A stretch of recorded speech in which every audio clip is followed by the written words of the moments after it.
Alright, hi guys, Tungsten here. So today we're going to do the unboxing of the new Rival Pathfinder XXII-1200.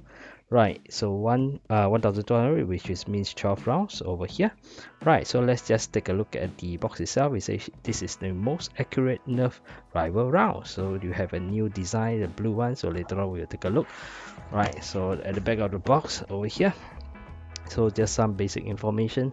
So it seems like there is a new design of the darts. The barrel seems to be said to be optimized, and also there is a adjustable rear sight.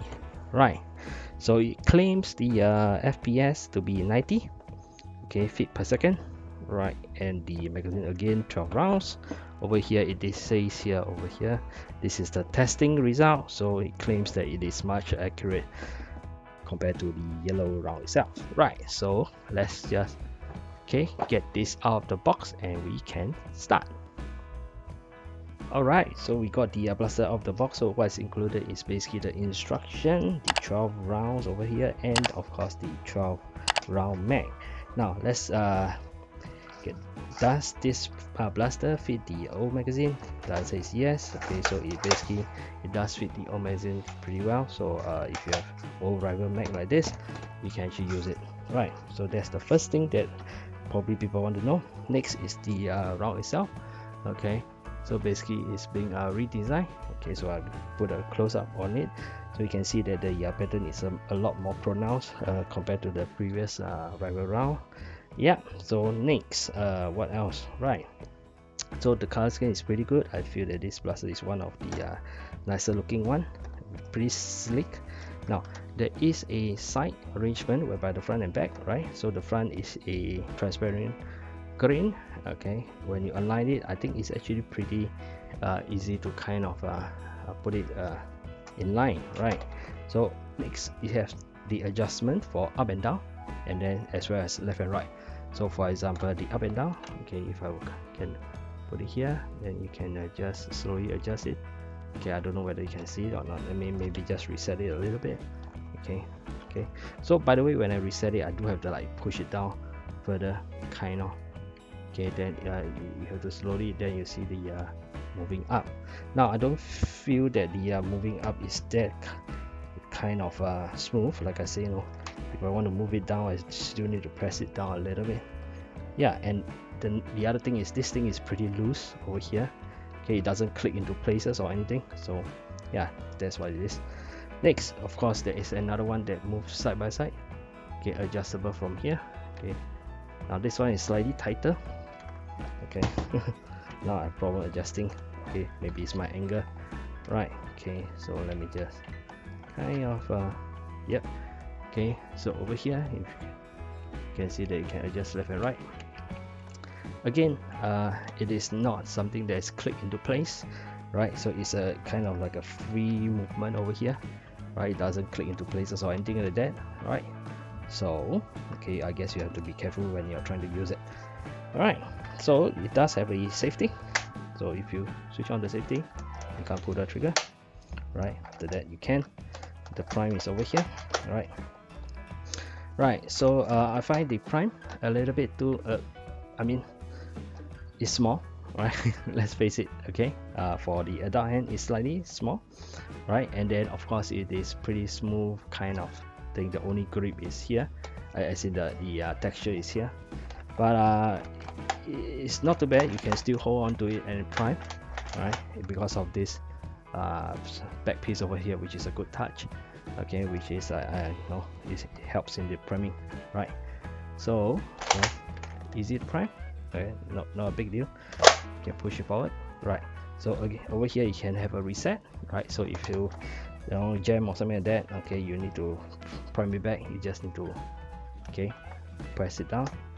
Okay, then you can push back, right? You can clear your jam, take out a magazine or something like that. Then you do have to push it back slightly, engage, and then you can pull it forward, right? So I'll deprime now, right? Okay, so that's more or less about it. Now the stock over here is a little bit small, right? So for the adult again, For children, I guess this is perfectly fine. Okay, for adult, it's definitely too short, right? There's no way you're gonna rest your chick here, right? Okay, a little bit small for my liking as well. Okay, yeah. Okay, but again, this is probably meant for younger audience, right? Okay, so next, the magazine itself is orange, nice touch, right? So there is a rubberized kind of sling mount, something like that at the bottom, which I think is nice. So if you drop on the floor, it's fine. Now the next thing that I want to talk about is the release over here. It's definitely very far. Okay, no way you're gonna reach it with your finger unless you have a very long finger. But that's not a, I guess that's not a big deal, because over here it doesn't gravity drop anyway. It doesn't really do that. Right, so I guess the intention is for you to basically just grab and then do this, and it is actually pretty long enough. Right, so it's actually pretty easy to do the motion of releasing it. But of course, if it's like gravity drop, then you can drop and then just shove it in, which is much better, right? So this is the Pathfinder, which is pretty nice. So later on we'll take a look at the FPS. Okay,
final conclusion, I do like the look of the Pathfinder, and the blue new rival rounds does seems to perform better. I think it may be because it's also lighter, so I did a way the so-called the darts. The blue one seems to be lighter than the yellow one, and yeah, so overall I'm quite happy with the blaster. I think it's a good rival blaster to have. Yeah, so I'm Tungsten, thanks for watching. Yeah.